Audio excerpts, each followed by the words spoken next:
Amis internautes, bonjour et merci de nous suivre sur votre chaîne YouTube Casamance Actu TV. Dans cette vidéo, nous allons parler de la rentrée scolaire de ce 12 novembre 2020.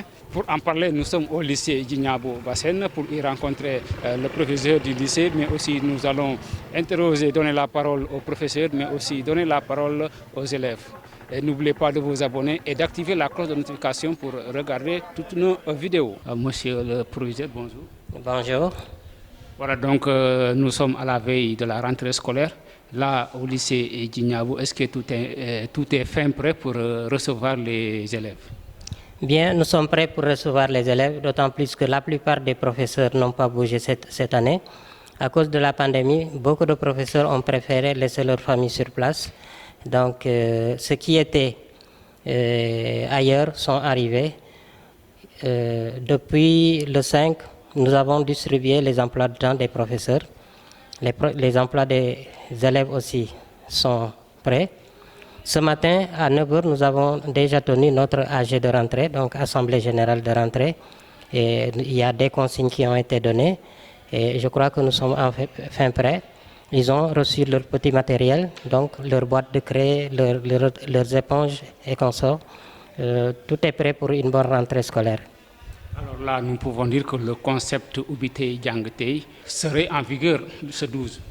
Bon, du point de vue personnel, j'ai un personnel assez discipliné. Chaque année, il respecte toutes ces consignes-là. Mais la grande difficulté, c'est plutôt les élèves qui se font désirer. Les élèves tardent à venir s'inscrire. Ils font comme si c'est le jour de l'inscription, de la rentrée qu'il faudrait venir s'inscrire. Donc nous avons commencé les inscriptions depuis le mois d'août, mais jusqu'à présent, ça traîne. Mais nous avons inscrit un bon nombre d'élèves. J'ai donné des instructions aux professeurs pour leur demander d'enseigner à partir de 2 élèves, comme le disent les textes. À partir de 2 élèves, ils peuvent dérouler leur cours. Est-ce que la pluie n'a pas détruit les toitures des salles? Bon, chaque année, nous faisons une réflexion à l'interne, donc avec nos maigres moyens, nous essayons tant bien que mal de mettre les élèves dans de très bonnes conditions. Et des réparations ont été faites. Même au niveau des tables-bancs, nous avons eu à réfectionner les tables-bancs qui étaient en mauvais état pendant l'année écoulée.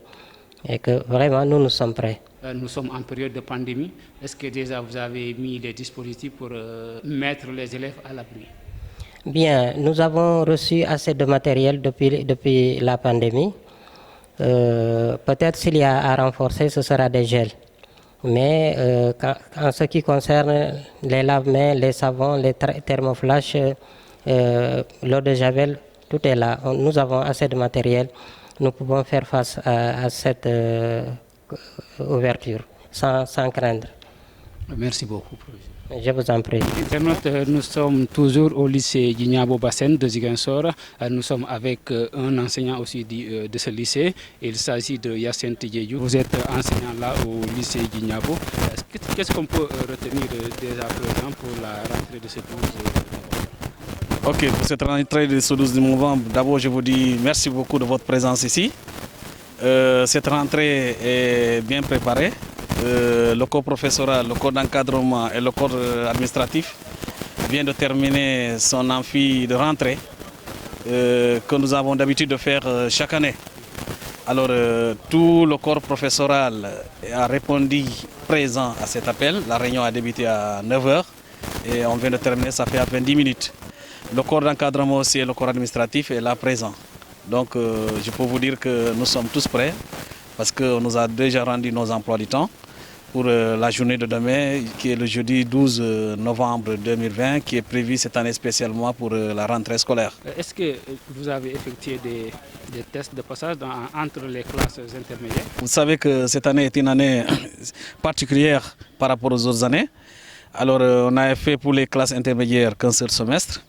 Et après, il y avait une note ministérielle qui était sortie, disant que les élèves qui ont eu moins de 9 doivent passer en classe supérieure, Alors ceux-là qui n'ont pas eu la chance d'avoir la moyenne de 9 et qui se trouvent entre 8 et 8,99 doivent subir un test d'entrée qui va leur permettre à partir de ce test d'être jugés s'ils pourront passer en classe supérieure ou pas. Et ce qui fait qu'ici au lycée Niabo, depuis hier, mardi, donc 10, on a commencé les tests le matin. Et aujourd'hui, mercredi 11, les élèves doivent terminer ces épreuves, ces tests. Donc à partir de demain, nous allons commencer les corrections. Et d'ici samedi, nous allons publier les résultats. Donc c'est très difficile pour ces niveaux-là. Parce que avoir une moyenne de 8 pour le premier semestre et subir des tests qui vont te permettre d'aller en classe supérieure, c'est très difficile. C'est difficile comment? Parce que cette année, il n'y a pas d'exclusion, comme l'année particulière. Donc on n'exclut personne, tous les élèves qui étaient en position de cartouche, on doit les maintenir. Et ce qui fait que nous aurons des classes très pléthoriques. Mais comme nous sommes des professionnels, nous allons essayer de faire de notre mieux. Est-ce que cela peut favoriser ou bien pour faciliter l'enseignement? Non, pédagogiquement, ce n'est pas conseillé. Alors, nous pouvons dire que si vous voyez que ces résultats de cette année du baccalauréat ont beaucoup augmenté, c'est parce qu'on a pu travailler dans de bonnes conditions. Dans de bonnes conditions comment? Alors, quand l'État du Sénégal, avec les enseignants, ce qu'on appelle le dialogue inclusif, tout le monde, tout le corps, le système éducatif, alors avait vraiment eu l'idée de diviser les élèves en groupes. Cela veut dire qu'on avait dans nos classes des effectifs de 15-20 élèves. Et là, ça nous avait facilité de bien encadrer les élèves. C'est ce qui a donné les résultats du point de vue national au baccalauréat satisfaisants. Mais encadrer des élèves qui font 80 ou 70 élèves, ça joue beaucoup sur le niveau des élèves. Donc, parce que pédagogiquement, tu ne peux pas interroger tout le monde à participer et à ce qu'on appelle la gestion de la classe pour les perturbateurs, ceux-là qui bavardent, etc. Et encore, deuxièmement, quand il y a évaluation, donc quelque part, il peut y avoir des fuites sur la tricherie, etc. Donc, c'est ça qui fait un peu le mal quand on a des effectifs très pléthoriques.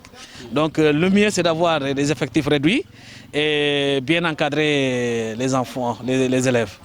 Donc là, ça va beaucoup jouer sur la pédagogie, l'encadrement, etc. quand les classes sont très pléthoriques. Ce n'était même pas le souhait. Mais comme c'est une situation donc, à l'impossible ni nettonie, nous sommes obligés de faire avec ça. Mais j'avoue que ça sera très compliqué, ce ne sera pas facile. Alors, nous sommes déjà donc prêts pour respecter le concept Oubité Djangatei demain. Oui, comme d'habitude, le lycée Guignabo est fin prêt pour respecter ce concept Oubité Djangatei. Et les consignes sont déjà données. Et je pense que demain, Inch'Allah, nous allons démarrer. Merci beaucoup, M. Guy. Ok, je vous en prie, monsieur. Amis internautes, toujours nous sommes au lycée Djignabo au Bassène. Nous avons devant nous une élève de la classe de première. Bonjour. Bonjour. Comment tu t'appelles? Je m'appelle Juliette Diata. Juliette Diata, nous sommes à la veille de la rentrée scolaire. Qu'est-ce que tu es venu faire ici? Je suis venue m'inscrire. Et c'est déjà fait? Oui. Alors, vous êtes prêt pour la rentrée de ce 12 novembre? Bien sûr, je suis prête pour la rentrée. Merci beaucoup alors.